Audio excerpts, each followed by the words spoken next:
Bueno, pues hoy os traigo una primera reflexión basada en un texto que está en Lucas 7 y en el versículo 42, que dice: y no teniendo ellos con qué pagar, perdonó a ambos. Di pues, ¿cuál de ellos le amará más? Simón el fariseo se había esmerado hasta el último detalle en la preparación de aquella cena en honor a un invitado especial. Había preparado una mesa fantástica, cubierta con manteles blancos, y en la que había deliciosas rebanadas de panácimo, había fruta fresca, había ensalada de tomillo, romero, de cilantro, había cordero asado, había pescado, había cántaros con vino, agua con sal, fuentes que contenían almendra, avellanas, había frutos deliciosos para aquella ocasión especial. Habían sido invitadas personalidades destacadas de la comunidad de Betania. La casa lucía espléndida. Estaba limpia, estaba ordenada, estaba perfumada con flores frescas. Al anochecer llegó Jesús, el invitado especial, quien tiempo atrás había curado a Simón de una terrible enfermedad, de la lepra. Aquella cena era la muestra de gratitud de Simón hacia su sanador. Todos se sentaron en la mesa para comer y para escuchar las palabras que tenía que decir el maestro. De repente, una mujer joven, hermosa, vestida con ropa modesta, entró casi a hurtadillas en la casa. Tomó un frasco de perfume, se arrodilló a los pies de Jesús y comenzó a llorar.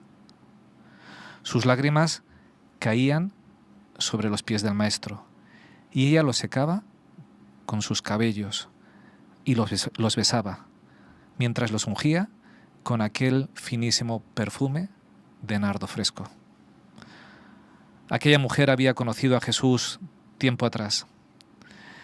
Él la había sanado física y espiritualmente. Y aunque a ojos de algunos que estaban en aquella cena, el pasado de aquella mujer dejaba mucho que desear, lo más importante para ella es que Jesús había perdonado sus pecados, la había hecho libre y sentía que debía su vida a aquel joven maestro.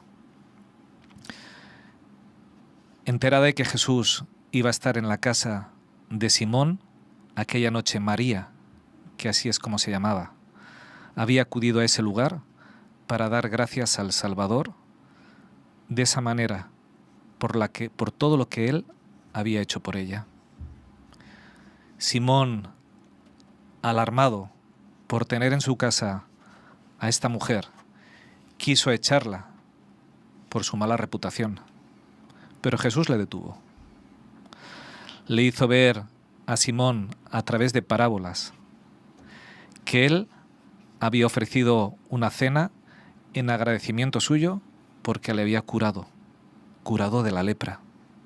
Sin embargo, aquella mujer lavaba sus pies con sus lágrimas en agradecimiento por haberle perdonado sus pecados. Sin duda alguna, la salud es una gran bendición. Es algo que Dios nos da. Pero el don más importante es el perdón de nuestros pecados. La salud física nos da la posibilidad de vivir muchos años en esta vida. Pero aquello que estaba agradeciendo María, el perdón de los pecados, nos abre el camino hacia una vida sin fin, hacia una vida eterna. Y sobre todo, la posibilidad de eternamente ver cara a cara a nuestro Jesús. El mayor don no es, pues, la salud física o la restauración de nuestra reputación social o de nuestra condición de cara a los demás. El mayor don es el perdón de los pecados. Y por eso es por lo que Jesús derramó su sangre en la cruz, para que tú y yo podamos obtener este perdón y sentir paz en nuestros corazones y vivir eternamente con Él.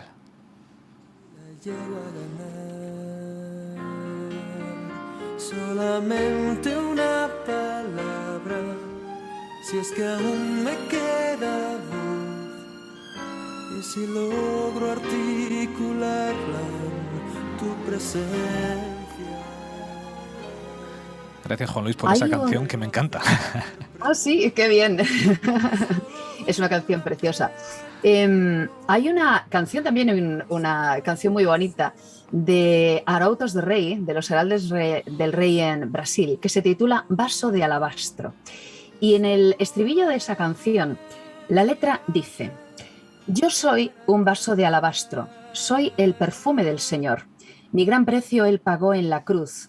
Para perfumar, yo me voy a quebrar a los pies de Jesús. Es una imagen muy bonita. Tú y yo somos un vaso de alabastro. Y, ¿sabes? La escena de María, el perfume de nardo y el vaso de alabastro, es una de esas escenas que he estudiado desde chiquitita en la escuela sabática infantil, porque es una de esas escenas que estudiamos muy a menudo, ¿no? Y que vemos muy a menudo. Y que, sin embargo, cada vez que te acercas a ella, tiene una lectura nueva, tiene una lección nueva, es algo diferente, es algo nuevo, ¿verdad? Y hay muchas cuestiones que podrían surgir y que requerirían debate de horas con respecto a la reputación de todos aquellos que estaban en aquella sala y por qué algunos consideraban, ¿no?, la reputación de María de una forma distinta a la reputación de los demás y por qué razón efectivamente se escandalizaron por cosas que ocurrieron allí. Pero ese momento de intimidad de María con Jesús, ese momento de intimidad de la que ha sido perdonada, se sabe perdonada y quiere agradecerlo con el trabajo de un año entero, que era lo que costaba el perfume, ¿verdad? Costaba muchísimo dinero aquel perfume.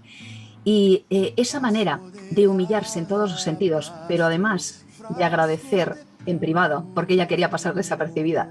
Hay tantos detalles hermosos en esa situación, en esa imagen. Es tan bonito. Gracias, Richard, por recordármelo una vez más, porque es una escena que me gusta mucho. Y me acabas de recordar el vaso de alabastro, que cualquier día pondremos, ¿verdad? De los Arautos de Rey, que nos invita a pensar también. Es una canción hermosa y es una idea hermosa también. Yo soy un vaso de alabastro y yo puedo verter ese perfume. Ojalá yo pueda agradecer al Señor de esa manera, a sus pies y mostrando todo lo que tengo y dándole el perfume y dándole también todo mi esfuerzo. Qué idea tan bonita. Muchas gracias por ella. Vamos a comentar lo que bueno, os ha parecido y qué podemos sacar también de esta lección, de esta nueva imagen. Jorge, ¿por dónde empezaríamos? ¿Qué te parece? Richard, has tocado una parte muy sensible de mi vida personal como cristiano al mencionar este capítulo de la vida de Jesús, y te lo digo de corazón.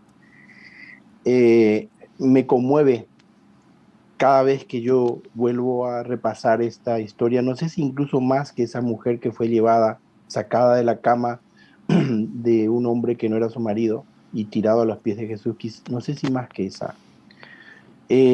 ¿Por dónde? Pues fijaros que en Mateo enriquece más esta historia, porque ahí dice que, palabras de Jesús, al verter este perfume sobre mí, es como si preparara mi cuerpo para el entierro. Os aseguro que en cualquier lugar del mundo donde se anuncie la buena noticia, se recordará también a esta mujer y lo que hizo. Es increíble esto, ¿no? Personalmente creo que ella fue la única persona que comprendió realmente quién era Jesús, el Mesías que tenía que morir para salvación de sus pecados y de la humanidad. Yo personalmente creo eso. Por otro lado, hay una historia que cuenta Elena White. Yo reconozco, me puede decir, es apócrifa, no está en ninguno de sus libros. Ella lo escribió en una editorial, como muchas veces ella comentaba. Y esta historia es tan sórdida como la de Judá y Tamar, que ya la hemos visto, ¿no es cierto? Simón el leproso era tío de Lázaro y sus hermanos, entre ellas María, que muchos eruditos dicen que es esta mujer, María Magdalena. ¿Por qué María Magdalena? Ella nació en Betania, eran huérfanos y fueron, criados por Simón. Y él abusó de ella de pequeña. Eso lo dice Elena White, no lo digo yo. Y ella escapó de la casa y fue a Magdala. En Magdala había una base militar romana y ahí ella empezó la prostitución y su corrida hacia abajo. Entonces, por eso uno puede, al leer esa historia, bueno, uno lo puede aceptar o no. Yo lo acepté porque me ayuda a comprender más la magnitud del amor expresado por ella Y lo que quiso decir Jesús, aquel a quien más se le ha perdonado, más ama. Fíjate, sin meterme si las cosas son así o no, porque cuando intentamos hacer este programa, claro, es para gente que muchas veces no es gente adventista y no tienen por qué creer en Elena White. A mí hay algo que me gusta mucho en la forma de contar esta historia, es que se nos dice que Simón era fariseo, ¿verdad? Los fariseos creían que Dios castigaba por los pecados de las personas. Él tuvo lepra. Él había sido castigado en su forma de pensar, había sido castigado por Dios por sus pecados. Y Jesús le da una lección. Sean cuales fueran sus pecados, hubiera abusado de María o no, todos somos pecadores. Y él simplemente estaba feliz porque había sido curado de la lepra. Se le había olvidado lo más importante. Y tiene que venir aquella que es la despreciada por todos para darles una lección de que lo importante no es lo aparente, sino lo importante es lo eterno, lo perdurable.